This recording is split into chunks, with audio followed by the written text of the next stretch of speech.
We're here at INSEAD Knowledge with Paul Leinwand, who's a co-author of a recently published book on capabilities-driven strategy. He's a partner at Booz & Company in Chicago. Welcome. Thank you. So tell me, what is capabilities-driven strategy?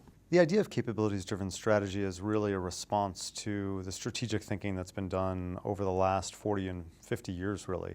And the fact that most companies are still pursuing a very market-back and only market-oriented strategy process, and sometimes ignoring the value of what they do, their capabilities, what they bring to a market.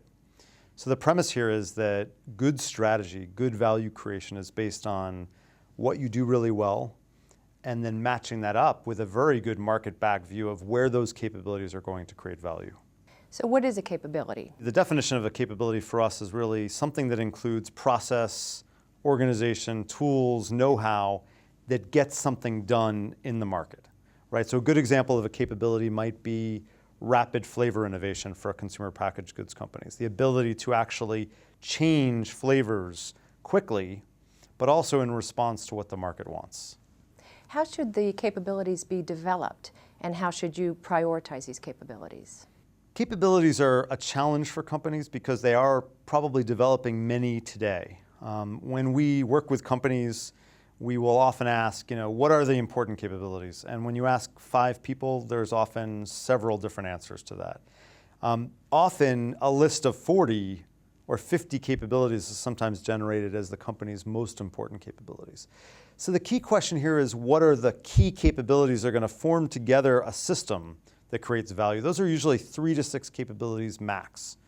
That's what often creates a right to win, your ability to face a market and have the confidence to know that what you bring to bear, your capabilities, are going to allow you to win against your competitors. So what is the greatest pitfall in terms of determining what these capabilities are? Well, certainly there's a pitfall in defining them at too high a level. You'll see a lot of companies saying, I want to be really innovative. But there could be 7 different ways to be innovative. I could create new flavors, as we talked about earlier.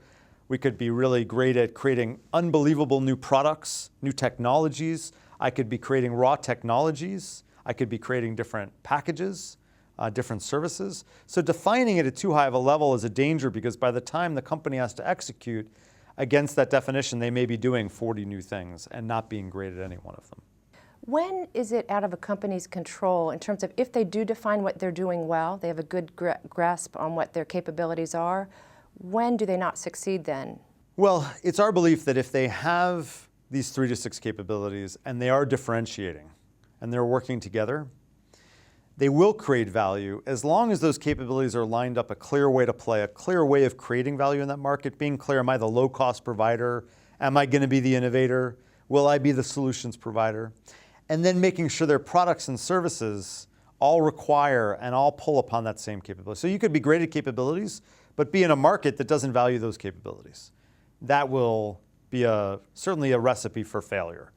But companies that have picked that way to play, the way of creating value, have that capability system, and have the products and services that fit, we call that coherence. Those companies are coherent, and in all of the situations we've looked, those companies have been successful. What about your competitors? What about if you have the same capabilities as another competitor? How do you differentiate yourself and get ahead in the market? That's a great question, and certainly a lot of executives at companies are always concerned with, what is my competitor doing? Are they better than I am? What are they doing that I'm not doing? And in fact, a lot of companies will spend a lot of time thinking about what their competitors are doing. If you have a competitor that has similar capabilities that you have, the winner is going to be which capability system is really best developed against the customers that are looking for those capabilities in the products and services. So if you're going to be competing head-to-head with a competitor, you've got to make sure your capability system is going to be better than that competitor. That's ultimately what will define who wins and who loses. You mentioned a company being coherent. What does that mean exactly? So coherence is really all about those 3 different aspects of what we will call a capabilities-driven strategy working together.